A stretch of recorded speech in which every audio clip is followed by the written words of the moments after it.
देश में लगातार बढ़ती महंगाई के बीच अब खाद की कीमतों में बढ़ोतरी की आशंका ने किसानों की चिंता बढ़ा दी है। छत्तीसगढ़ के कृषि मंत्री रामविचार नेताम ने साफ कहा है कि वैश्विक हालात के कारण कई फर्टिलाइजर के दाम बढ़ सकते हैं। उन्होंने कहा कि भारत में कई तरह की खाद बाहर से आती हैं। ऐसे में अंतर्राष्ट्रीय बाजार का सीधा असर कीमतों पर पड़ता है। कृषि मंत्री के इस बयान के बाद प्रदेश में राजनीतिक बहस तेज हो गई है। कांग्रेस ने बीजेपी सरकार पर किसानों के साथ धोखा करने का आरोप लगाया। पूर्व मंत्री शिव डहरिया ने कहा कि सरकार गलत बयानबाजी कर रही है, किसानों को राहत देने के बजाय डराने का काम कर रही है। इधर राज्य सरकार का ये दावा है कि आगामी खरीफ सीजन 2026 के लिए खाद की पर्याप्त उपलब्धता सुनिश्चित की जा रही है। केंद्र सरकार ने छत्तीसगढ़ को 15.55 लाख मीट्रिक टन उर्वरक आवंटित किया है। इसमें यूरिया, डीएपी, एमओपी, एनपीके और एसएसपी शामिल हैं। फिलहाल गोदामों और समितियों में करीब 7.48 लाख मीट्रिक टन खाद उपलब्ध बताई जा रही है। मैं किसान भाइयों से भी निवेदन करना चाहूँगा कि ये वैश्विक समस्या की वजह से बहुत सारे जो फर्टिलाइजर हैं उसके भी कीमत जो है बढ़ सकते हैं। विदेश पर बहुत सारे जो है हमारी निर्भरता रहती है, बाहर से आता है, हमारे यहाँ उतना उत्पादन नहीं हो रहा है। तो इसलिए मानसिक रूप से हम सबको तैयार होकर के हम जैविक खेती की ओर जा सकते हैं, प्राकृतिक खेती की ओर हम क्यों नहीं जा सकते हैं। इस दिशा में हमारे लोग अब चिंतन कर रहे हैं। भारतीय जनता पार्टी सरकार और रामविचार नेताम को शर्म करना चाहिए कि इस तरह की गंदा बयान किसानों के लिए दे रहे हैं। पहले तो रोज कहा करते थे कि खाद की कोई कमी नहीं है, बीज की कोई कमी नहीं है, पेट्रोल डीजल की कोई कमी नहीं है, और आज वो कह रहे हैं कि इस तरह की दिक्कत है। ये तो सरकार को बताना चाहिए। ये तो हमारे छत्तीसगढ़ वासियों के साथ और किसानों के साथ धोखा है। तो ये सरकार पूरी तरह से असफल है और उनको छत्तीसगढ़ के जनता से और किसानों से माफी मांगनी चाहिए। खाद की संभावित महंगाई को लेकर छत्तीसगढ़ की सियासत भी गर्मा गई है। एक तरफ सरकार वैश्विक परिस्थितियों का हवाला देकर स्थिति को संभालने की कोशिशों में जुटी है, तो वहीं कांग्रेस इसे किसानों के मुद्दे पर बीजेपी सरकार की नाकामी बताकर लगातार हमला बोल रही है। हालांकि सरकार पर्याप्त खाद भंडारण का दावा कर रही है, लेकिन बढ़ती महंगाई और संभावित दाम वृद्धि के बीच किसानों की चिंता कम होती नजर नहीं आ रही। ऐसे में खरीफ सीजन से पहले खाद की कीमत और उसकी उपलब्धता आने वाले दिनों में बड़ा राजनीतिक मुद्दा बन सकती है। Bureau report, IND 24।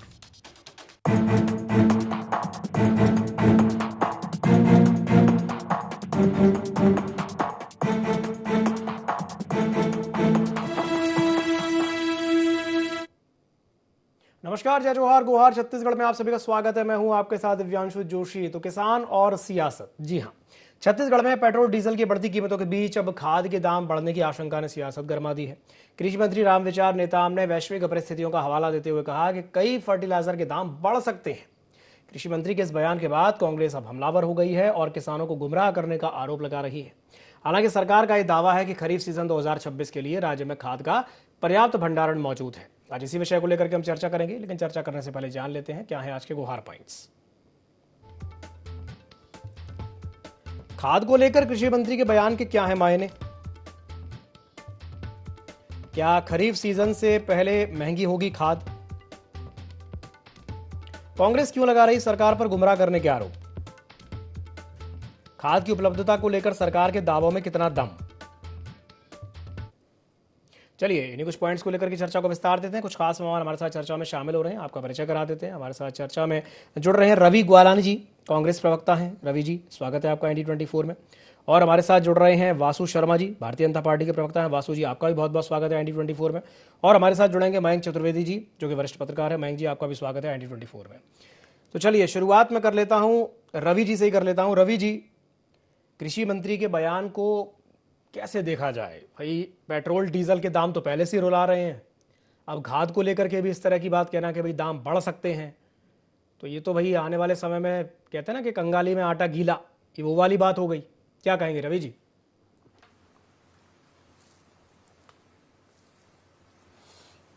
देखिए, कांग्रेस पार्टी ने पहले ही कहा था कि जैसे ही चुनाव खत्म होंगे उसके बाद आप देखिएगा पेट्रोल डीजल के वृद्धि का बम फूटेगा, और हुआ भी वैसे ही।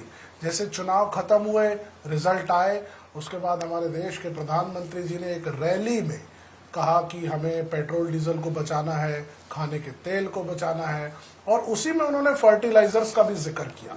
आप देखिए, वो कह रहे हैं कि फर्टिलाइजर्स इंपोर्ट कर रहे हैं, हमको फर्टिलाइजर्स में सब्सिडी देनी पड़ती है, बहुत ज़्यादा दे रहे हैं। आप बात समझिए, वो एक भूमिका बना रहे हैं। ये भूमिका इसीलिए बन रही है क्योंकि देश की सरकार हो या प्रदेश की सरकार हो, वो दाम वृद्धि करने वाली थी, और आज दिखा भी, पेट्रोल डीजल के रेट बढ़ा दिए गए, दूध का रेट बढ़ा दिया गया। आज कृषि मंत्री जी भी यही बात कह रहे हैं कि चीजें के दाम बढ़ेंगे।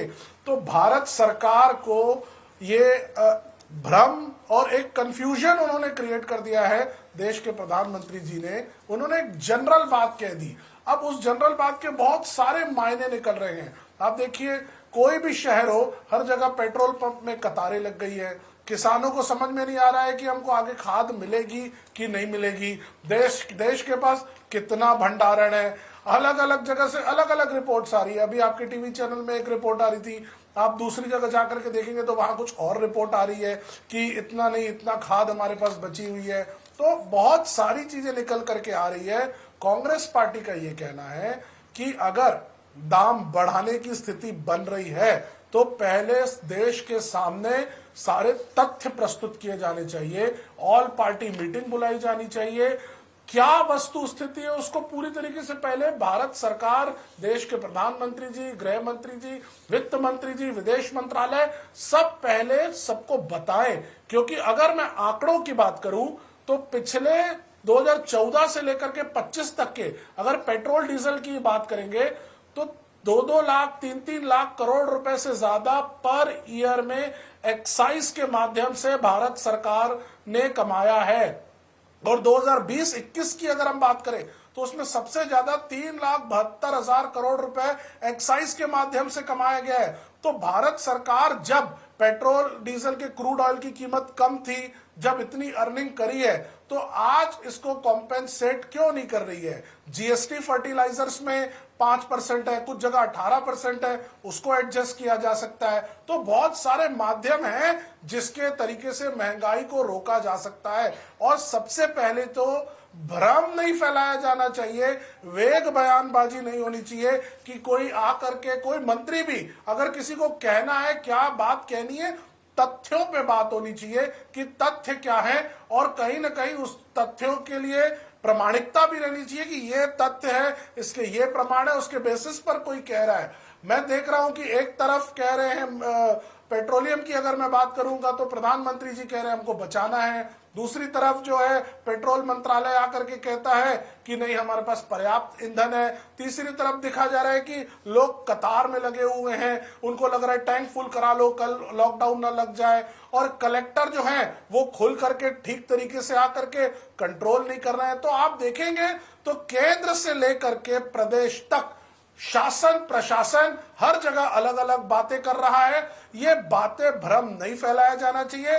भारतीय जनता पार्टी के सभी कार्यकर्ताओं को, एक एक कार्यकर्ता को पेट्रोल पंप से लेकर के किसानों के बीच में जाकर के वस्तु स्थिति क्लियर करनी चाहिए कि आखिर वर्तमान में देश की स्थिति क्या है, और तथ्यों से, देखिए मैं राजनीति नहीं करना चाहता, लेकिन तथ्यों के आधार पर जब तक के सारी चीजें सामने नहीं आएंगी ऑथेंटिक सोर्सेस से, कि अगर कोई मंत्रालय अगर कह रहा है तो डाटा लेकर के आए, सारी चीजें सामने लेकर के आए और जनता को आश्वासन दे। अगर युद्ध हो रहा है बाहर देशों में तो उसके लिए हमें तैयार होना पड़ेगा, और तैयार होने के लिए प्रधानमंत्री जी ऑलरेडी 75 दिन लेट है। 28 फरवरी से चुनाव ये युद्ध चल रहा है। आज हम 15 तारीख में बैठे हुए हैं। प्रधानमंत्री जी को शुरू से राहुल गांधी जी, मल्लिकार्जुन खड़गे जी, और प्रदेश की बात करें तो दीपक बैद साहब, भूपेश बघेल साहब, हर कोई कह रहा था कि भाई युद्ध हो रहा है, इसके चीजों को कंट्रोल किया जाए, कैसे क्या रहेगा बताया जाए। लेकिन बंगाल चुनाव, असम चुनाव के चलते इन लोगों ने सब डीले कर दिया। आज बहुत लेट हो चुके हैं हम, लेकिन सरकार को तथ्यों के साथ सारी चीजें सामने लानी चाहिए। ठीक है वासु जी, 2014 में सरकार में आने से पहले, सत्ता में आने से पहले ये नारा बहुत पॉपुलर हुआ था, बहुत हुई महंगाई की मार, अब की बार मोदी सरकार। भाई मोदी सरकार को 12 साल हो गए, और 12 साल बाद जब हम ये सुनते हैं प्रधानमंत्री के मुख से कि सोना मत खरीदिए, पेट्रोल डीजल का कम से कम इस्तेमाल कीजिए, विदेश यात्रा मत कीजिए। बहुत सारे सवाल उठते हैं और इस बीच में फिर पेपर भी लीक हो जाते हैं। नीट का जो पेपर लीक हुआ, बहुत सारी चीज़ें इस वक्त ऐसी चल रही हैं जो कहीं ना कहीं वो जो एक विश्वास होता है ना, भरोसा, उसको डिगाने का काम कर रही हैं। और छत्तीसगढ़ में जैसा कि हम देख पा रहे हैं, जो तस्वीरें हमारे सामने आ रही हैं कि लाइनें लगी हुई हैं, कई पेट्रोल पंप ड्राई हो गए हैं। और दूसरी ओर ये कहना कि नहीं नहीं पर्याप्त स्टॉक है, कोई चिंता की बात नहीं है। अब खाद को लेके यही बात कही जा रही है कि नहीं भाई, खाद को लेकर के भी इसी तरह की बातें हो रही हैं। क्या कहेंगे वासु जी?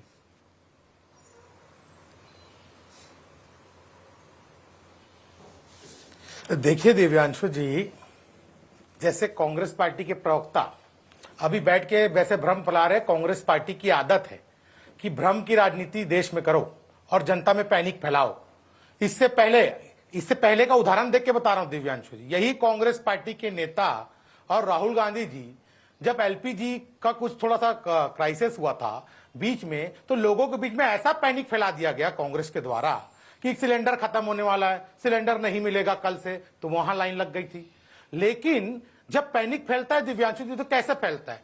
पहले वो एक दिन में अगर 42 से 45 लाख सिलेंडर बुक होते थे, वो एक दिन में बढ़ के 92 से 95 लाख हो गए, यानी डबल एक दिन में। यानी ये पैनिक फैलाने का काम विपक्ष क्यों कर रही है? तो देश हित की बात मोदी जी करें। मोदी जी निवेदन कर रहे हैं भाई कि ये देश में बाकी जो स्टेज ऑफ हॉर्मोज से जो युद्ध के हालात हैं, और दिव्यांशु जी ये भारत है जो 3 महीने तक जनता पे बोझ नहीं डालने दिया गया।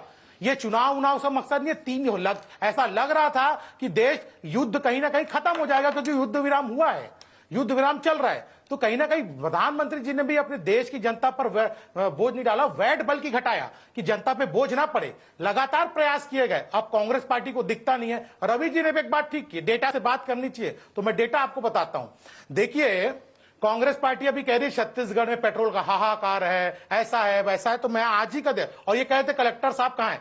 कलेक्टर रायपुर के कलेक्टर महोदय ने कल 7 में ही सारे पेट्रोल पंप संचालकों को बुला के बैठक की, डिपो जाके समीक्षा की, और सरकार ने जो बताया है प्रशासन ने, मैं उसको आपको बता देता हूं।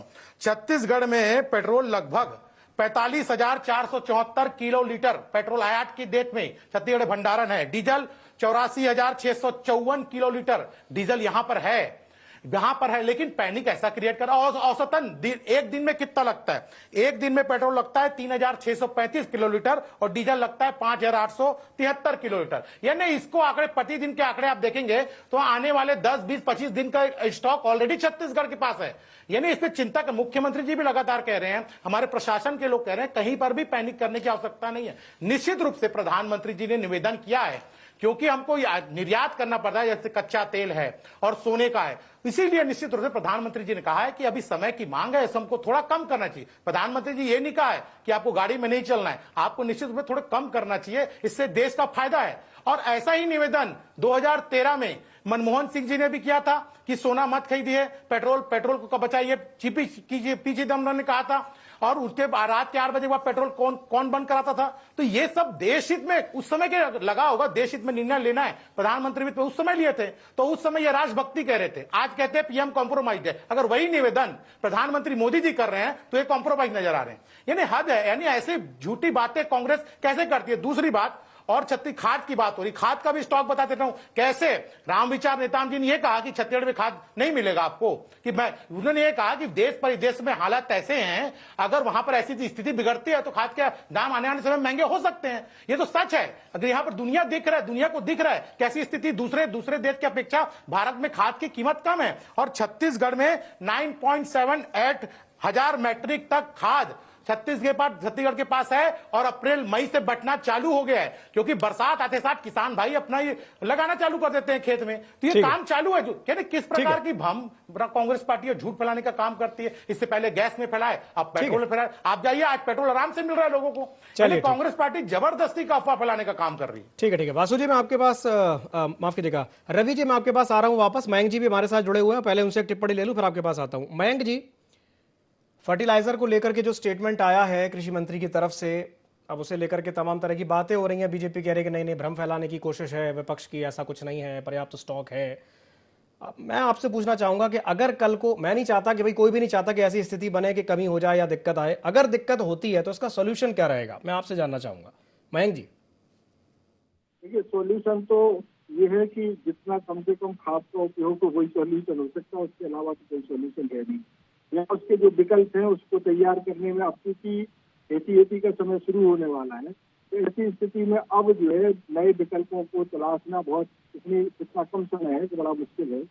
हालांकि ये पहले से होता रहा है कि जो खाद का इस्तेमाल होता रहा है, गोबर की खाद हो या जैविक खादों की जो बात होती रही है, उसको लेकर के बहुत ज्यादा गंभीरता ना तो सरकारों की तरफ से दिखी है, ना जो है किसान इंटरेस्ट ले पाए। इंटरेस्ट ना लेने की वजह ये भी हो सकती है कि उनको उतना पर्याप्त रिस्पॉन्स नहीं मिला खेतों से जैविक खाद के उपयोग करने से जितना वो उम्मीद करते हैं। तो ये तो अब सॉल्यूशन तो बहुत ऐसा है कि अब लोगों को खुद ही जूझना पड़ेगा या ये तय करना पड़ेगा कि ऐसी फसलों का चयन किया जाए जिनमें कम से कम यूरिया, खासतौर पर यूरिया खाद, जो भी खादों की दिक्कत होने वाली है उनका इस्तेमाल कम हो, और बाकी का जो बिना खाद से या वैकल्पिक जो व्यवस्था है उससे जो फसलें हो सकती हैं उन पर फोकस किया जाए। चलिए ठीक।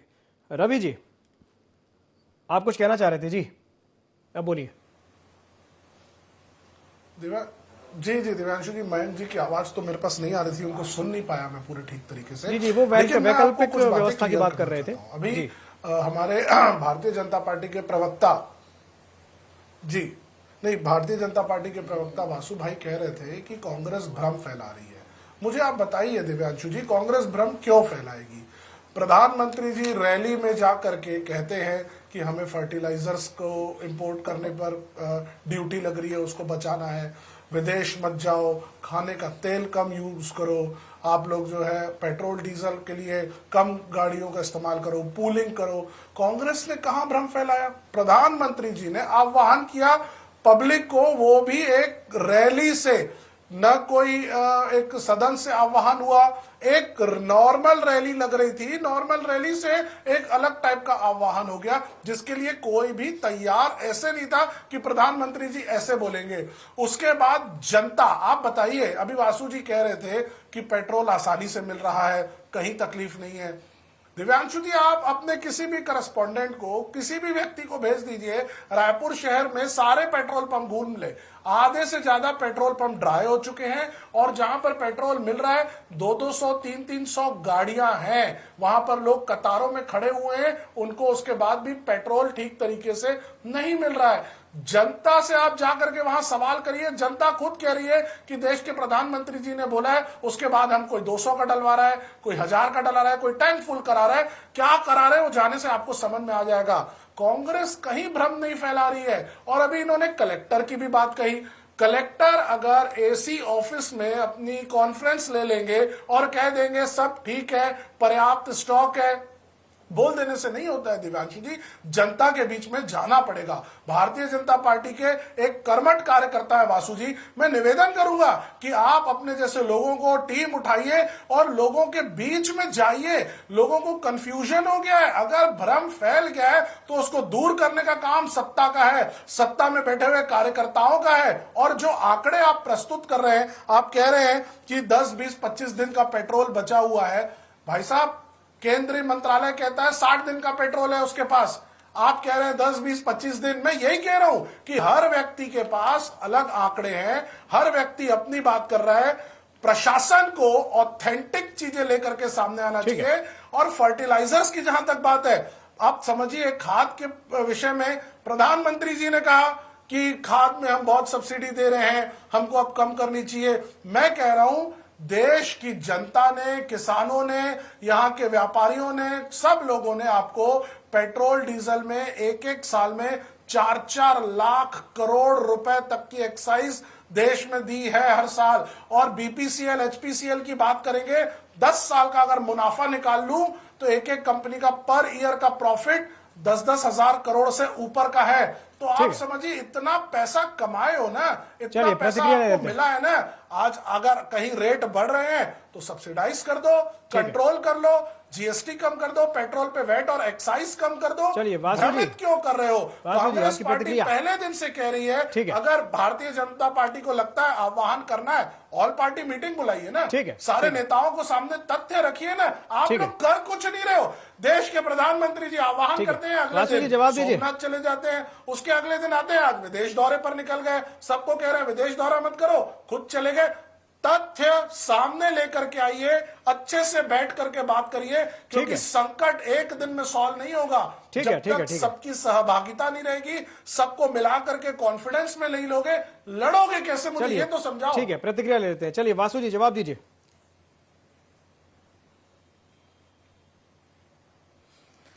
देखिए दिव्यांशु जी, कांग्रेस पार्टी जहां भाजपा का राज है वहां चिंता कांग्रेस पार्टी की ज्यादा है। आपको याद है यही क्राइसिस चल रहे देश में, जहां देश में पेट्रोल के दाम नहीं बढ़े लेकिन हिमाचल में 5 रुपए बढ़ गए। वहां राहुल गांधी जी और इनके कांग्रेस के प्रवक्ता कहते घूम रहे हैं वो राज्य की जरूरत थी इसलिए 5 रुपए वहां की कांग्रेस सरकार ने बढ़ाया। तो हिमाचल की जनता, आप बौखलाओ मत, आप देखिए ऐसा नहीं चलेगा। मैं शांति सुना, बौखला रहे हैं, मैं सच्चाई बात बोल रहा हूं तो बौखला रहे हैं। आप 2 मिनट सुन लो उसके बाद जवाब देना।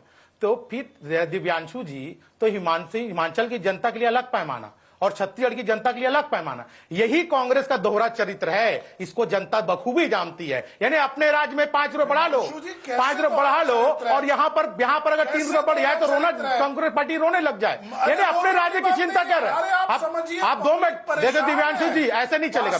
दिव्यांशु जी ऐसा डिबेट मैं बीच में शांति से चुना। ठीक है, उनकी बात भी सुन लेते हैं। दिव्यांशु जी ऐसा नहीं है। रवि जी, वासु जी की बात पूरी हो जाएगी। देखिए यही दिक्कत है कांग्रेस की, सच्चाई बात आएगी तो बौखलाएंगे। दिव्यांशु जी ऐसा डिबेट नहीं होगा। अगर ये मुद्दे मैं शांति से सुना हूं तो इनको साहस रखना चाहिए सुनने का। प्रति बैरल का क्रूड, ये चुप नहीं होगा तो मैं नहीं बोलूंगा। ऐसे डिबेट 60 रुपए भी पेट्रोल नहीं था, और आज जो है पेट्रोल आप लोग इतना बढ़ा दिया। आप लोग कंटेंट पर देखिए दिव्यांशु जी, आज की बात दिव्यांशु जी जी बोलिए बताइए, बंगाल चुनाव के बाद आपको ये अगर आप मेरे को आपको ही बोलना तो आप बोलिए, मैं नहीं बोलता हूँ।